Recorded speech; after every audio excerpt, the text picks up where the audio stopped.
ازيكم يا جماعة، عاملين ايه؟ اخباركم ايه؟ النهاردة فيديو جديد. النهاردة هنعمل شنطة كده كروشيه بالغرزة الجميلة دي. على فكرة دي مش غرزة بابل ولا حاجة. دي غرزة، هقول لكم دلوقتي هنعملها ازاي. بس هي دي غرزة مفتوحة من جوه. بصوا الدايرة مش مقفولة زي البابل، لا هي مفتوحة. هقول لكم هنعملها ازاي. انا عملت القطعة دي. هنبتدي بعدد فردي 39 سلسلة، وبعدين سلسلة، وابتداء من السطر ده كله هنشتغله نص عمود. النص عمود بنلف الخيط حوالين الإبرة، ومن تاني غرزة اهو في حلقة ظهر السلسلة اللي هي دي، يعني السلسلة اهي بنلف الحلقة دي.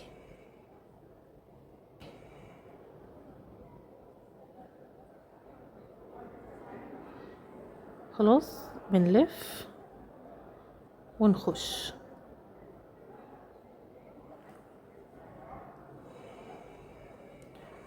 نسحب خيط. هيتبقى 3 حلقات، هنسحب خيط ونطلع من التلاتة، وهكذا على طول الطريق لحد اخر السطر. بنلف خيط ونطلع من التلاتة، 2 3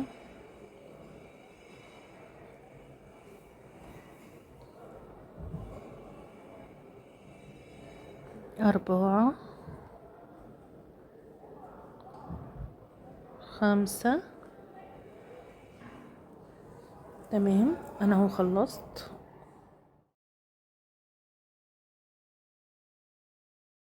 نبتدي نعمل كده سلسلتين دوران، وناخد الخيط ده معانا،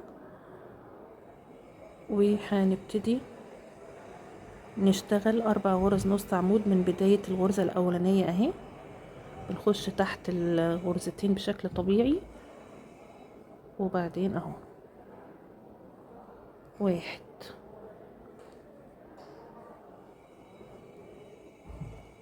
2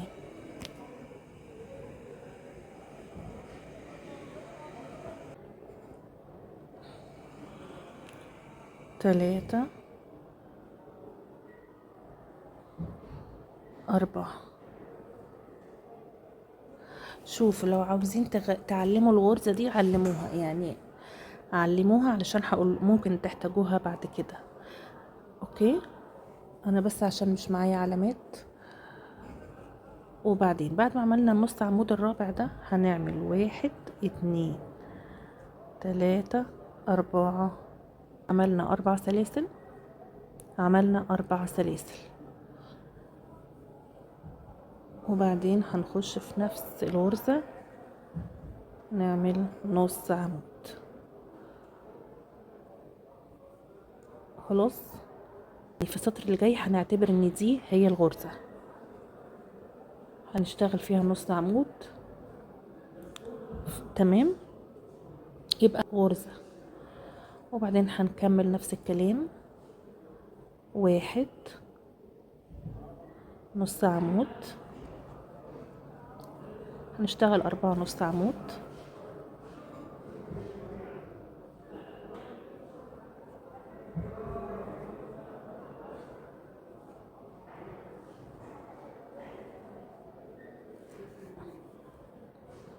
4 1 2 3 4. وفي نفس الغرزة بنلف الخيط وندخل نعمل نص عمود.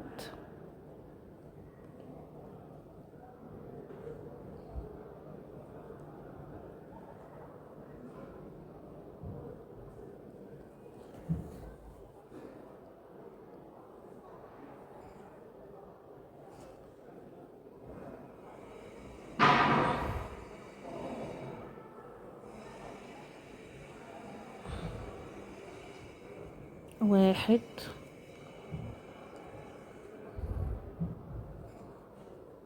2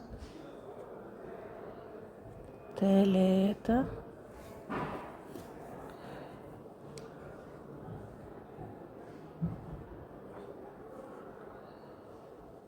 4.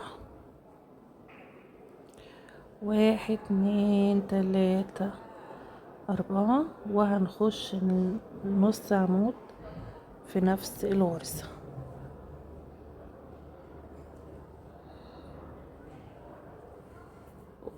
وبعدين نفس الكلام، بنفضل كده شغالين لحد ما نخلص السطر.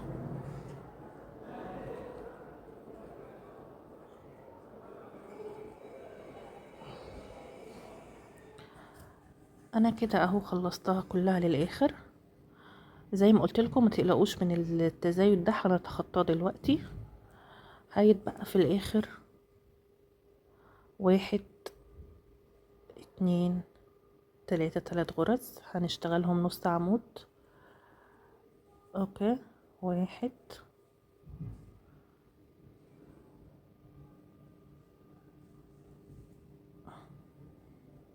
2 وفي غرزة مستخبية برضو ما ننساهاش، 3. اوكي،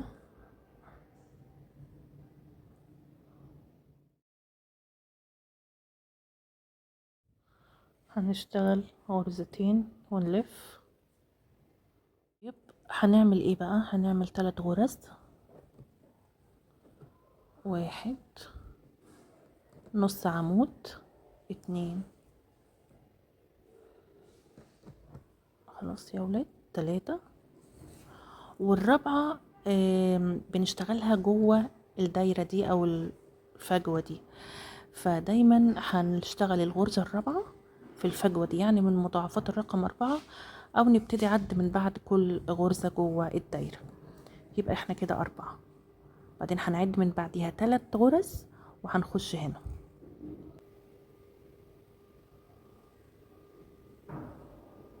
هنتخطى غرزة وندخل في اللي بعدها على طول. 1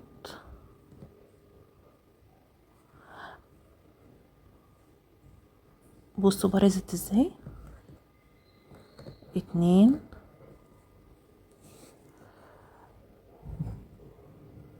3 والرابعة على طول بنشتغلها جوه الدايرة.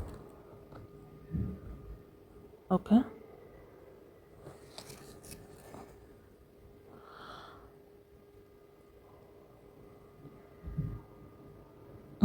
هنفوت دي،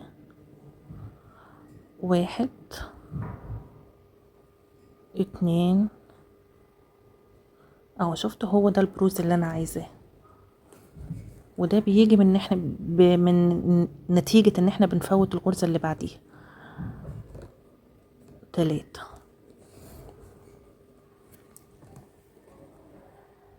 فانتي لو عايزة البروز ده يبان هتتخطي على طول الغرزة اللي بعده على طول. 3 ادي 4 ونبدأ تاني نعد، هنفوت دي ونبتدي من ال3 اللي بعديهم. 1 2 3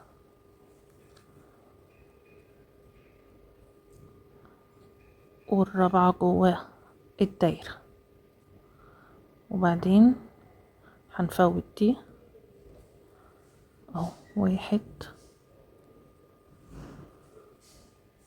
وهكذا لحد الاخر. وهنفوت دي وهنشتغل ال3 اللي بعدها. 1 اوكي، 2 وادي 3 هنشتغل غرزتين ونلف، وهنشتغل سطرين من النص عمود، وهنعد عدد الغرز ونتأكد ان هما في كل مرة نفس العدد. 1 2 3 4 5 1. انا وصلت للاخر اهو، هشتغل غرزتين وهكرر نفس اللي عملته كده. النقطة اللي عايزة اوضحها انه عشان تيجي تشتغل الغرزة دي لازم يبقى الوش كده، يعني وش الشغل ليكي،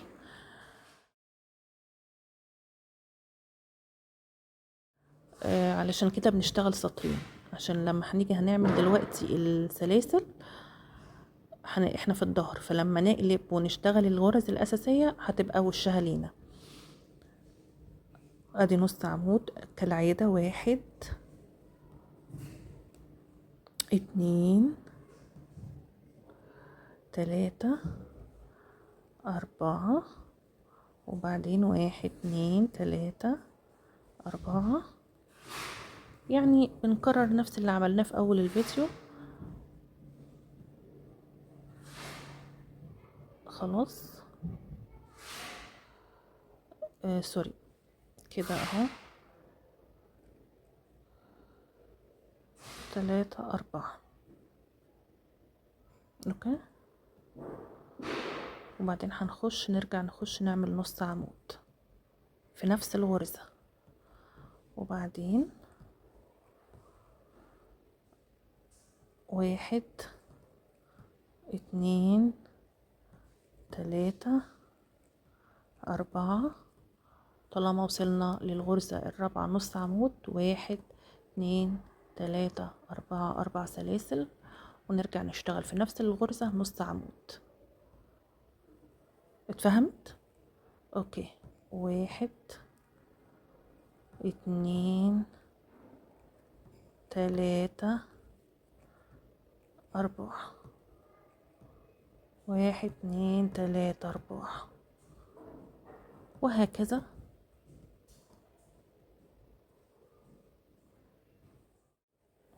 انا كده خلصت، وبعدين هشتغل لحد الاخر طبعا. وبعدين هشتغل غرزتين كالعادة، واهو بقى وش الشغل لينا. هنشتغل 3 غرز، 1 2 3. وبعدين هنخش هنا في الرابعة نص عمود زي ما عملنا هنا، فاكرين؟ وبعدين هنفوت اللي بعدها وهنشتغل في ال3 غرز اللي بعديهم. 1 اهو البروز ده ظهر اهو، نص عمود 1، ادي 2، ادي 3، والرابعة بنشتغلها جوه فراغ ال3 سلاسل. بعدين بنفوت اللي بعدها ونخش في دي. 1 2 3.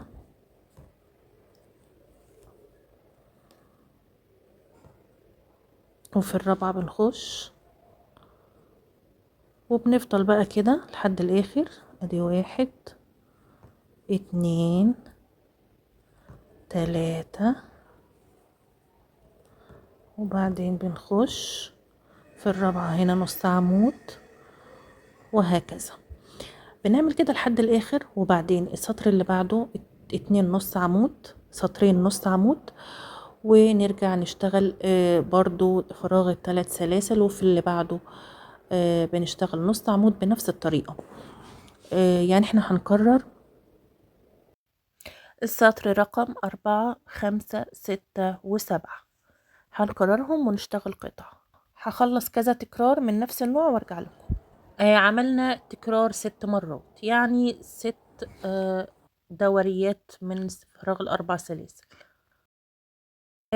اخر حاجة بقى احنا المفروض هنشتغل غرزة حشو، سطر واحد بس من غرزة الحشو. السطر اللي انا بشتغل عليه ده هو سطر من النص عمود في السطر السابق، غرزة النص عمود اللي هو سطر رقم 7 في الباترون ده، اخر سطر بنشتغله قبل ما نعمل سطر الحشو. بنخش نسحب خيط ونعمل، نسحب خيط تاني ونعمل حشو، نخش تحت الغرزتين ونخش نسحب خيط ونطلع بالخيط من الحلقتين، وهكذا لاخر السطر. هنبتدي بقى نجيب القطعة التانية كده ونطبقهم على بعض، وهنبتدي نخيط غرزة قصاد غرزة، ممكن بخياطة عادية بالكروشيه او بالابره والفتله مش هتفرق. هخيط القاعده والجناب وهرجع لكم. وده بيكون شكلها النهائي بعد ما ركبت لها ايد كده حزام. انا على فكره ما بركبش سوسته لانها كروس هتبقى اسهل عليا يعني. بتبقى المشاوير السريعه مش هروح بيها شغل او حاجه. وعندي شنطه كمان كنت عملتها قبل كده برضو بنفس الطريقه. ما بحبش سوست قوي يعني بحس انها بتلبخني. انتوا براحتكم طبعا عايزين تركبوا ركبوا. وبيكون ده شكلها النهائي، وان شاء الله يكون الفيديو عجبكم، وان شاء الله اشوفكم في فيديو جديد. see you next فيديو ان شاء الله. باي باي.